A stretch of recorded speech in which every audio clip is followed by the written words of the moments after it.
Hello friends, welcome back to ಇವಾರೋಸ್ recipes. ಇವತ್ತು ನಾನು ನಿಮ್ಮ ಜೊತೆ ಮಟನ್ ಗ್ರೇವಿ ರೆಸಿಪಿಯನ್ನು ಸಿಂಪಲ್ ಆಗಿ ಹೇಗೆ ಮಾಡುವುದಂತ ಶೇರ್ ಮಾಡ್ತಾ ಇದ್ದೇನೆ. ಈ ರೆಸಿಪಿ ಮಾಡಲಿಕ್ಕೆ ಯಾವುದೇ ಮಸಾಲವನ್ನು ಗ್ರೈಂಡ್ ಮಾಡಲಿಕ್ಕಿಲ್ಲ. ಹೇಗೆ ಮಾಡುವುದಂತ ನೋಡೋಣ. ಫಸ್ಟ್ ನಾವಿಲ್ಲಿ ಮಟನನ್ನು ಮ್ಯಾರಿನೇಟ್ ಮಾಡಲಿಕ್ಕುಂಟು. ನಾನಿಲ್ಲಿ 2 kg ಆಗುವಷ್ಟು ಮಟನನ್ನು ತಗೊಂಡಿದ್ದೇನೆ. ಇದಕ್ಕೆ 1 ಟೀ ಸ್ಪೂನ್ ಅರಿಶಿನ ಹುಡಿ,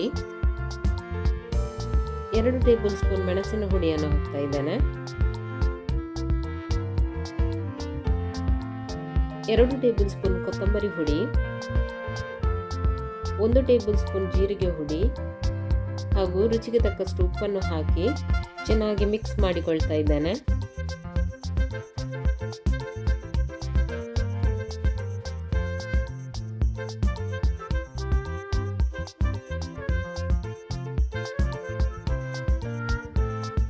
ಮಟನ್ ಮಸಾಲ ಜೊತೆಗೆ ಚೆನ್ನಾಗಿ ಮಿಕ್ಸ್ ಆಗಿದೆ.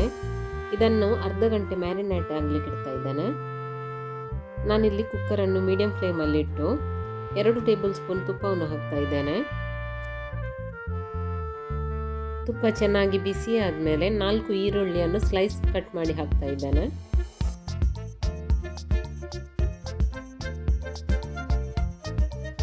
ಈರುಳ್ಳಿಯನ್ನು ನಾವಿಲ್ಲಿ ಚೆನ್ನಾಗಿ ಫ್ರೈ ಮಾಡಲಿಕ್ಕುಂಟು.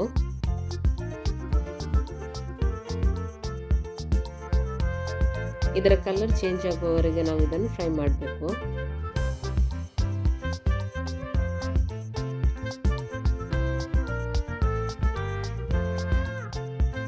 ಈರುಳ್ಳಿ ಈಗ ಚೆನ್ನಾಗಿ ಫ್ರೈ ಆಗಿದೆ.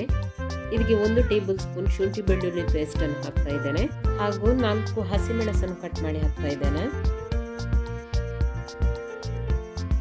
ಶುಂಠಿ ಬೆಳ್ಳುಳ್ಳಿಯ ಹಸಿ ವಾಸನೆ ಹೋಗುವವರೆಗೆ ನಾವು ಇದನ್ನು ಫ್ರೈ ಮಾಡಬೇಕು.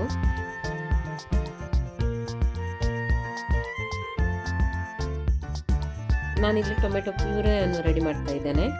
ಮಿಕ್ಸಿ ಜಾರಿಗೆ 4 ಟೊಮೆಟೊವನ್ನು ಕಟ್ ಮಾಡಿ ಹಾಕಿ ಇದನ್ನು ನೈಸಾಗಿ ಗ್ರೈಂಡ್ ಮಾಡಬೇಕು. ಇದೀಗ ಫ್ರೈ ಆಗಿ ರೆಡಿಯಾಗಿದೆ. ಇದಕ್ಕೆ ಈಗ ಗ್ರೈಂಡ್ ಮಾಡಿ ಇಟ್ಟ ಟೊಮೆಟೊ ಪ್ಯೂರೆಯನ್ನು ಹಾಕ್ತಾ ಇದ್ದೇನೆ. ಇದನ್ನು ಸ್ವಲ್ಪ ಹೊತ್ತು ಚೆನ್ನಾಗಿ ಫ್ರೈ ಮಾಡಬೇಕು.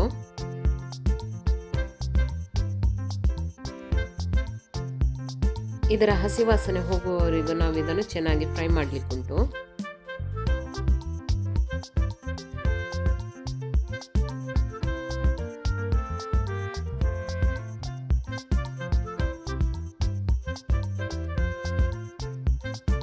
ನೋಡಬಹುದು ನೀವು, ಟೊಮೆಟೊ ಚೆನ್ನಾಗಿ ಫ್ರೈ ಆಗಿದೆ.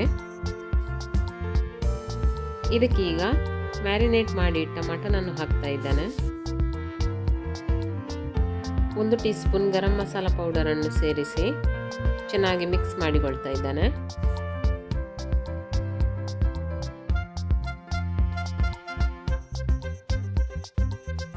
ಇದಕ್ಕೆ ಈಗ ಅರ್ಧ ಗ್ಲಾಸ್ ಆಗುವಷ್ಟು ನೀರನ್ನು ಸೇರಿಸಿ ಚೆನ್ನಾಗಿ ಒಮ್ಮೆ ಮಿಕ್ಸ್ ಮಾಡಿಕೊಳ್ತಾ ಇದ್ದೇನೆ. ಇದರ ಈಗ ಮುಚ್ಚಳವನ್ನು ಮುಚ್ಚಿ 4 ರಿಂದ 5 ವಿಸಿಲ್ ತೆಗೆದ್ರೆ ಸಾಕು.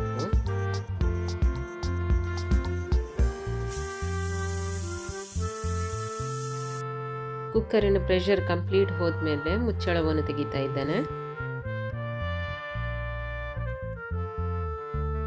ಮಟನ್ ಚೆನ್ನಾಗಿ ಬೆಂದಿದೆ. ಒಮ್ಮೆ ಚೆನ್ನಾಗಿ ಮಿಕ್ಸ್ ಮಾಡಿಕೊಳ್ತಾ ಇದ್ದೇನೆ.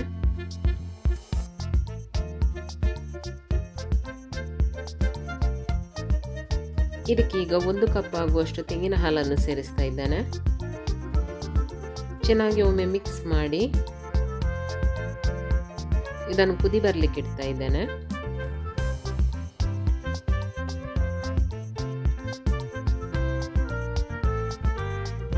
ಮಟನ್ ಗ್ರೇವಿ ಚೆನ್ನಾಗಿ ಕುದೀತಾ ಉಂಟು. ಇದಕ್ಕೆ ಮೇಲಿಂದ ಸ್ವಲ್ಪ ಕೊತ್ತಂಬರಿ ಸೊಪ್ಪನ್ನು ಕಟ್ ಮಾಡಿ ಹಾಕ್ತಾ ಇದ್ದೇನೆ.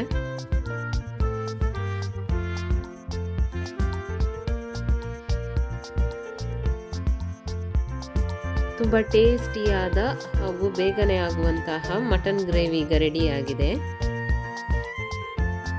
ನನ್ನ ಇವತ್ತಿನ ಈ ರೆಸಿಪಿ ಇಷ್ಟವಾದರೆ ವಿಡಿಯೋವನ್ನು ಲೈಕ್ ಮಾಡಿ, ಶೇರ್ ಮಾಡಿ ಹಾಗೂ ಸಬ್ಸ್ಕ್ರೈಬ್ ಮಾಡಿ. ನೀವು ಟ್ರೈ ಮಾಡಿ ಹೇಗಾಗಿದೆ ಎಂದು ನನಗೆ ಕಮೆಂಟ್ ಮೂಲಕ ತಿಳಿಸಿ. Thank you.